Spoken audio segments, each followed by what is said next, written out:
आज हम कानून मुफरद आज़ा की क्लास नंबर 16 को पढ़ेंगे और इसमें हमारा टॉपिक होगा तहरीक के दर्जात। यानी तहरीक गैर तबई जब होती है, मर्ज़ की सूरत में चली जाती है, तो इस तहरीक के कितने दर्जात होते हैं और इन दर्जात का जानना एक मुआलिज के लिए क्यों ज़रूरी है, ये आज हम पढ़ेंगे। अस्सलामु अलैकुम वरहमतुल्लाहि वबरकातुहू। लाखों करोड़ों दरूदो सलाम हज़रत मोहम्मद मुस्तफ़ा सल्लल्लाहु अलैहि वसल्लम पर, आपकी आल पर और आपके असहाबा पर। मैं हूं आपका मेज़बान हकीम लियाकत अली खिची और आप देख रहे हैं हमारा यूट्यूब चैनल हर्बल वर्ल्ड और मौजू है हमारा तहरीक के दर्जात। तो दोस्तों, अपने टॉपिक की तरफ बढ़ने से पहले आपसे गुजारिश है कि अगर आपने हमारा ये चैनल सब्सक्राइब नहीं किया तो जल्दी से इसे सब्सक्राइब कर लें और साथ लगे घंटी के बटन को भी दबा दें ताकि तिब सेहत के मौजू पर हर नई आने वाली वीडियो आपको सबसे पहले मिलती रहे। दोस्तों, हकीम इनकलाब दोस्त मोहम्मद साबिर मुल्तानी साहिब रहमतुल्लाह अलैह से पहले हकीम शेख रईस बू अली सीना ने मर्ज़ की ये तारीफ़ की कि हमारे जिस्म में जो मुजारी हैं, इन मुजारी में जब कोई मवाद रुक जाता है, मुताफ़न हो जाता है या ये मुजारी तंग हो जाती हैं तो जिस्म में मर्ज़ कायम हो जाता है। तो अब हम देख लेते हैं कि मुजारी से क्या मुराद है। मुजारी से मुराद वो नालियाँ हैं जिनमें साफ़ खून गर्दिश करता है या फासिद खून गर्दिश करता है, बहता है, यानी शरियाने या वरीदें, या जिनमें पेशाब बहता है या जिनमें पखाना चलता है या जिनमें रतूबात चलती हैं या जिनमें दूध बहता है या जिनमें मनी बहती है या जिनमें पेशाब बहता है या वो सुराख जिनसे पसीना निकलता है, इन तमाम को मुजारी कहा जाता है। और जब इनमें कोई फासिद मादा रुक जाता है तो वो मुताफ़न हो जाता है और मर्ज़ कायम हो जाता है। मर्ज़ कोई यकदम इंतहा पर नहीं पहुंच जाता, बल्कि उसके दर्जात हैं और हर दर्जे पर हमारी जो तबीयत मुदब्बराए बदन है ये उस मर्ज़ के दर्जे को कम करने की या ख़त्म करने की कोशिश करती रहती है ताकि जिस्म को इस मुताफ़न मादे से, मर्ज़ से बचाया जा सके। हकीम इनकलाब जनाब दोस्त मोहम्मद साबिर मुल्तानी साहिब रहमतुल्लाह अलैह ने यह फ़रमाया कि हमारे जिस्म के जो आज़ाए राइसा हैं, दिल दिमाग जिगर हैं, इनके आफ़ाल जब बिगड़ जाते हैं तो जिस्म में मर्ज़ कायम हो जाता है। इसको उन्होंने गैर तबई तहरीक करार दिया। यानी तबई तहरीक ये है और तहरीक का लफ्ज़ जो है वो हरकत से निकला है। मसलन हरकत से क्या मुराद है और तहरीक किसी चीज़ के हसूल के लिए पैदा होने वाली हरकत है। मिसाल के तौर पर मुझे प्यास लगी, मैं उठूँगा, गिलास लूँगा, पानी तक जाऊँगा, पीऊँगा, भरूँगा, पीऊँगा और अपनी प्यास बुझाने के लिए ये सारी हरकत तहरीक कहलाती है। तो हमारे जो आज़ा हैं ये अपनी खुराक के हसूल के लिए जो हरकत करते हैं वो तहरीक कहलाती है और सेहत की हालत में ये तहरीक हर वक्त जारी रहती है, जो दिल से जिगर की तरफ, जिगर से दिमाग की तरफ और दिमाग से फिर जिगर की तरफ रवां दवा रहती है। और जब ये तहरीक कहीं पर रुक जाती है तो मर्ज़ कायम हो जाता है। और ये जो मर्ज़ है इसके मुख्तलिफ़ दर्जात हैं जो कि उस्ताद साहब ने हमें बताए हैं। तो उस्ताद साहब ने गैर तबई तहरीक के जो दर्जात बताए हैं, मुतय्यन किए हैं, वो कुल 9 दर्जात हैं जिनका आज हम जायज़ा लेंगे। ये मर्ज़ के दर्जात या गैर तबई तहरीक के दर्जात को जानना जितना एक हकीम के लिए ज़रूरी है, तबीब के लिए ज़रूरी है, ताकि उसको पता चले कि मर्ज़ किस दर्जे पर है और दवा किस ताकत की देनी है। यानी ये ना हो कि मर्ज़ आपका इब्तदाई दर्जे पर है और दवा आप इंतहा दर्जे की दे रहे हैं, तो ये कोई असूल इलाज नहीं है, बल्कि इससे मरीज़ को नुकसान होगा। ठीक है। और अगर मर्ज़ इंतहा दर्जे का है और दवा आप पहले दर्जे की दे रहे हैं तो दवा ने असर ही नहीं करना। ठीक है। अब ये दर्जात मर्ज़ या दर्जात तहरीक का जानना जितना तबीबों के लिए ज़रूरी है, उससे ज़्यादा अवाम उन्नास के लिए ज़रूरी है। ख़ास तौर पर उन लोगों के लिए जो सोशल मीडिया पर बैठकर सिर्फ फ़ोन करते हैं या मैसेज करते हैं जी कि किसी हकीम साहब ने बता दिया जी कि मेरी तहरीक उज़लाती असाबी है, मुझे इलाज बता दें, बाकी दवाई मैं ख़ुद बना के खा लूँगा। ठीक है, मैं दवाई बना सकता हूँ, मेरा बाप दादा हकीम था तो कुछ थोड़ी बहुत मुझे हिकमत आती है। ठीक है, या मेरी तहरीक खुद ही है, फ़लाँ हकीम साहब ने बता दिए, मुझे इलाज बता दें।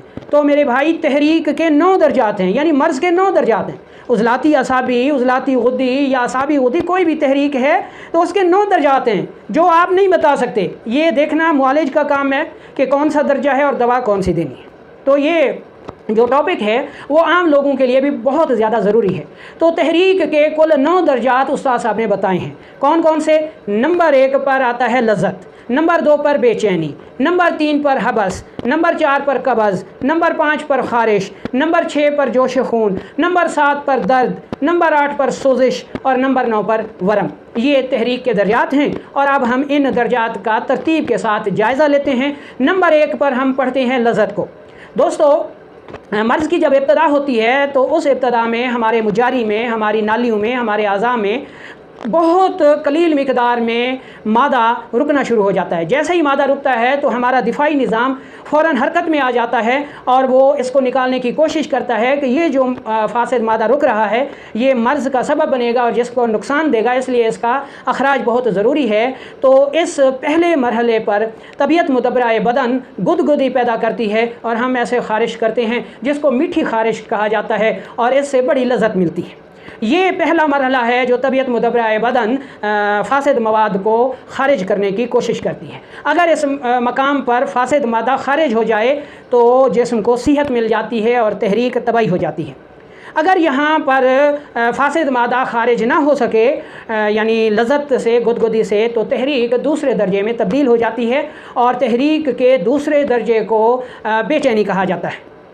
जब पहले दर्जे पर तहरीक तबाही नहीं हो सकती और दूसरे दर्जे में बदल जाती है तो अब जो मीठी मीठी ख़ारिश हो रही थी ये ज़्यादा हो जाती है और इस गुदगुदी से इंसान बेचैनी महसूस करता है। ठीक है, ये बेचैनी भी दरअसल तहरीक को तबाही करने की कोशिश होती है। इस मकाम पर भी तहरीक अगर तबाही हो जाए तो बेचैनी ख़त्म हो जाती है और सेहत मिल जाती है। अगर बेचैनी के मरहले पर भी तहरीक तबाही ना हो सके तो वो तीसरे मरहले में तब्दील हो जाती है और तीसरे मरहले को, तहरीक के तीसरे मरहले को हबस कहा जाता है। हबस की तारीफ़ ये की जाती है कि जब बेचैनी से भी तहरीक तबाही ना हो सके और हबस में बदल जाए तो हबस के मकाम पर जो रतूबात होती हैं वो गिरना बंद हो जाती हैं और जिसमें हबस किसी कैफियत होती है इसमें भी इंसान बेचैनी महसूस करता है और इसमें हबस होती है। अगर इस मकाम पर भी तहरीक तबाही हो जाए तो सेहत मिल जाती है, वरना तहरीक चौथे मरहले में मुंतकिल हो जाती है और चौथे मरहले को कब्ज़ कहा जाता है। जब हबस के मकाम पर भी तहरीक तबाही नहीं हो सकती और कब्ज़ में तब्दील हो जाती है तो कब्ज़ की हालत में तहरीक के कब्ज़ के दर्जे पर रतूबात का अखराज बंद हो जाता है और जो पहले रतूबात जिस्म में होती हैं, जहाँ पर भी होती हैं, उज़्व में होती हैं, मुजारी में होती हैं, वहाँ पर रुक कर मुंजमद हो जाती हैं, मवाद का अखराज बंद हो जाता है और इस मरहले को कब्ज़ कहा जाता है। कब्ज़ में इनक़बाज़ होता है यानी ये हरकत होती है। इस मकाम पर भी यानी कब्ज़ के मकाम पर भी तबीयत मुदब्बराए बदन तहरीक को तबाही करना चाहती है। अगर कब्ज़ के मकाम पर भी तहरीक तबाही हो जाए तो सेहत मिल जाती है, वरना तहरीक जो है वो 5वें दर्जे में मुंतकिल हो जाती है जिसको ख़ारिश कहा जाता है।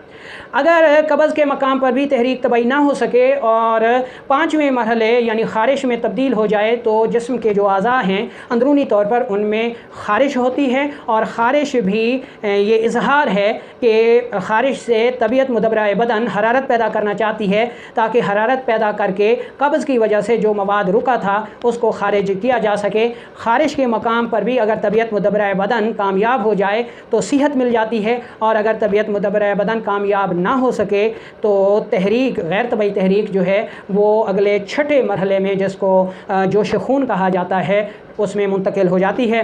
जोश खून जिस्म छठी तहरीक का दर्जा है वो ये होती है कि जब हम ख़ारिश करते हैं तो उस तरफ खून का दौरान जोश बढ़ जाता है और वो इसलिए होता है कि वहाँ पर हरारत कायम होकर जो मवाद रुक गया था उसको तहलील करके ख़ारिज किया जा सके।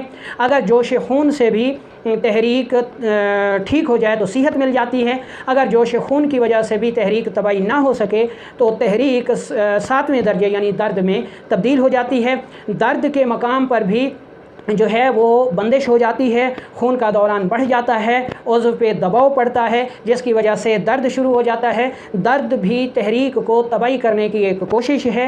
इस मकाम पर भी अगर तहरीक तबाही हो जाए तो सेहत मिल जाती है और अगर तहरीक तबाही ना हो सके तो फिर तहरीक अगले दर्जे में मुंतकिल हो जाती है और सोजिश कायम हो जाती है।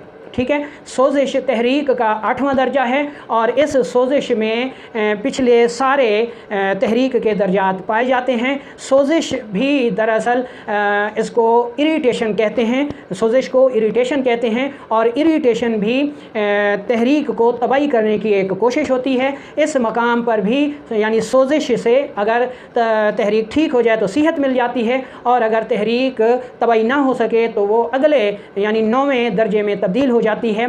सोजिश को लोग बहुत ज़्यादा मुज़रत रसा नुकसानदेह ख्याल करते हैं, जबकि सोजिश इब्तदाई सोजिश जो है वो इंसान के लिए बहुत ज़्यादा नेमत है। ठीक है, याद रखें कि सोजिश को इरिटेशन कहा जाता है, जबकि एलोपैथिक में इसको इन्फ्लेमेशन कहते हैं, जबकि इन्फ्लेमेशन सोजिश से यानी इरिटेशन से अलग है। अब सोजिश के मकाम पर भी जब तहरीक तबाही ना हो सके तो तहरीक अगले दर्जे में मुंतकिल हो जाती है, जिसको वरम कहते हैं और अंग्रेज़ी में इसे इन्फ्लेमेशन कहते हैं।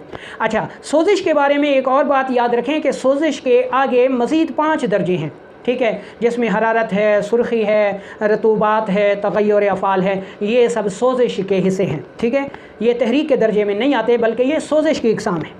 अच्छा, जब तहरीक वरम में तब्दील हो जाती है तो वरम में जो है वो उभार होता है। सोजिश और वरम में फ़र्क ये है कि सोजिश में उभार नहीं होता जबकि वरम में उभार होता है। ठीक है, स्वेलिंग होती है। इस मकाम पर तबीयत मुदब्बराए बदन फासिद मवाद को एक मकाम पर मुक़ीद करके कैद करके उसको वरम में तब्दील कर देता है ताकि पूरा जिस्म इस मुज़रत रसा मवाद से तबाह ना हो जाए। तो तबीयत मुदब्बराए बदन उसको एक जगह पर वरम की सूरत में कैद कर देती है। तो ये थे तहरीक के यानी मर्ज़ के दर्जात जो 9 हैं और इनका जानना, इन पर अबूर हासिल करना और इन पर गिरफ्त रखना एक मुआलिज के लिए बेहद ज़रूरी है, क्योंकि आगे जितनी ज़्यादा तशख़ीस ज़रूरी है इलाज मुआलजे में, उससे ज़्यादा तजवीज़ ज़रूरी है और तजवीज़ तशख़ीस के बगैर नहीं हो सकती। जब आपकी तशख़ीस अच्छी होगी, आप मर्ज़ के दर्जे को पहचान लेंगे तो फिर आप दवा का दर्जा भी आंखें बंद करके उसको जो है चूज़ कर लेंगे। तो दवाई की तजवीज़ के लिए तहरीक के दर्जे को जानना, उस पर अबूर हासिल करना बेहद ज़रूरी है। तो उम्मीद है कि आपको इसकी समझ आ गई होगी। हमारा अगला जो टॉपिक होगा वो होगा इंशाअल्लाह फार्माकोपिया की तशरीह, और जो उस फार्माकोपिया की तशरीहात हैं उनको हम इंशाअल्लाह डिस्कस करेंगे। और तीसरा इस सिलसिले का हमारा लेक्चर होगा कि दर्जा मर्ज़ के मुताबिक दर्जा दवा कैसे चूज़ किया जाए, इंशाअल्लाह उस पर हम बात करेंगे। इसके मुतालिक आपका कोई भी सवाल हो आप कमेंट सेक्शन में कीजिएगा, इंशाअल्लाह मैं उसका जवाब